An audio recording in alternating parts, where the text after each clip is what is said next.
Hello and welcome to Elite Rounders Mental Game Corner. In today's video, we talk about a little bit about motivation and why sometimes we take it for granted and sometimes we don't have any of it and sometimes we have some.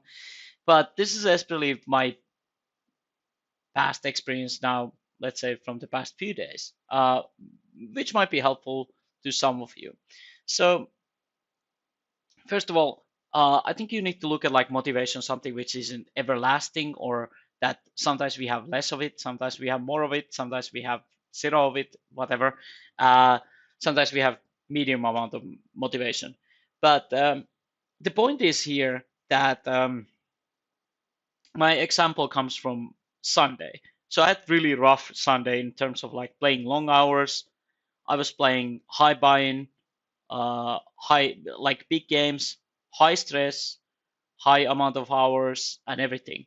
So this is a spot where you should probably take a day off after. And why is that?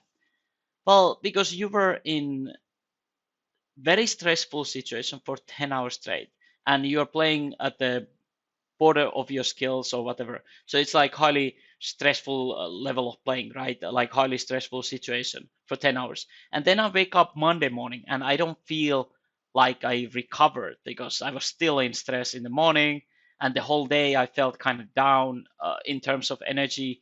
Now today I wake up on Tuesday. I hope it's Tuesday actually. But yeah, sometimes you forget the days when you're a professional poker player because it can be a little bit the same. Uh, um, but the point is that on Tuesday I wake up and now I have had good sleep without any stress because I actually took the day off on Monday. I didn't play, even though in the evening I felt like I need to play Monday evening. But again, if you feel like you're stressed, this is all about like I think handling motivation and everything. It really comes from knowing yourself, and it's very important to understand when you need a break, because like this is a very common theme. What I used to do is that you just push through these things. You're like, okay, I'll just push through. Yes, it is technically true that you can push through these moments when you're feeling like a little bit down in energy, but if you keep that doing repeatedly, then you end up taking these longer breaks from poker, or you end up hating the game or whatever. Because like today I wake up, I feel very energized and I feel good because instead of like playing last night, we took some trip, we had some fun.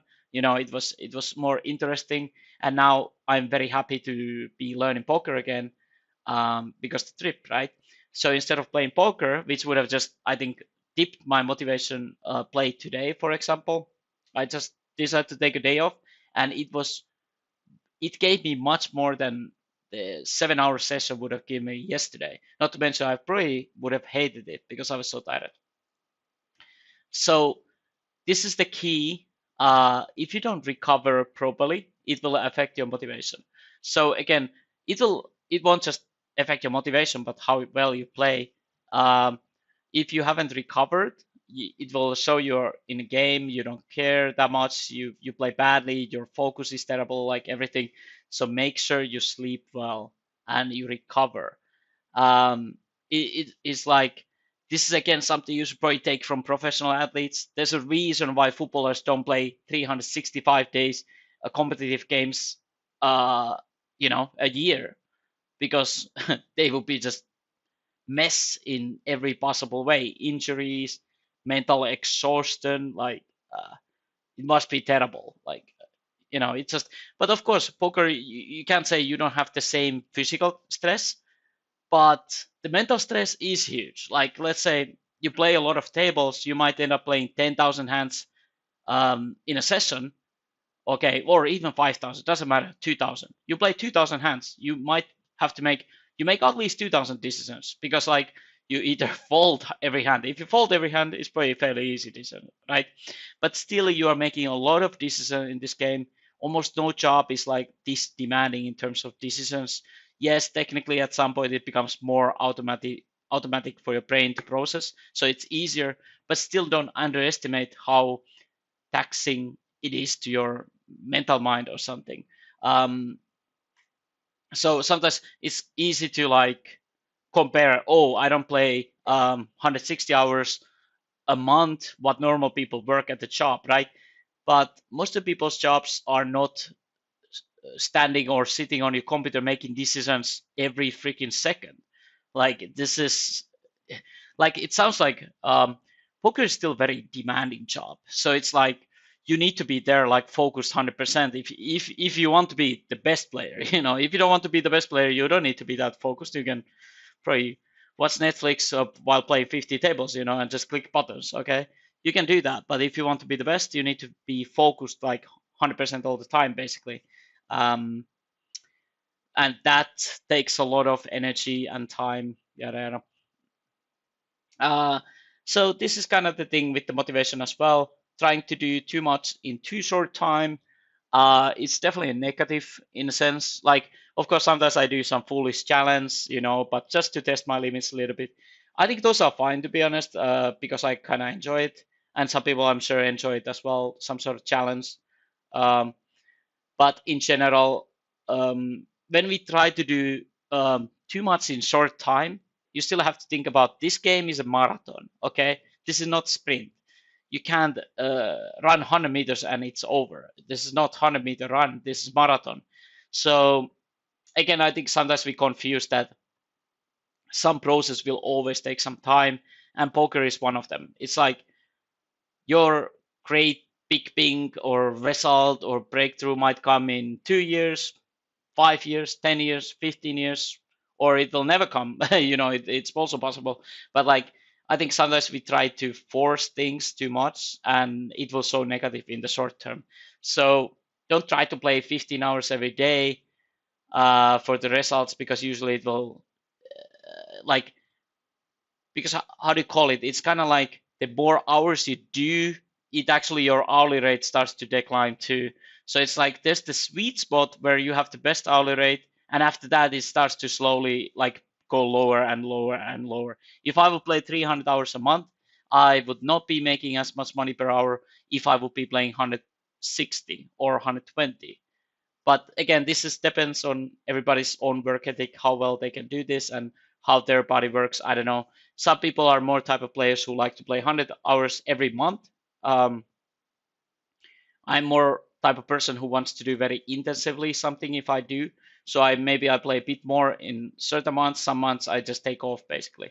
But again, it's like being consistent in different way. Consistency in being inconsistent. Like let's say if you play 3 months and you take 1 month off and it's repeated for 10 years, it's consistent, right? Like even though you could say that if you take 1 month off, it's inconsistent, right? But if you play 3 months straight and then you take 1 month break, that's totally fine too. There's no rules. Just make it fit your lifestyle or what you want to achieve.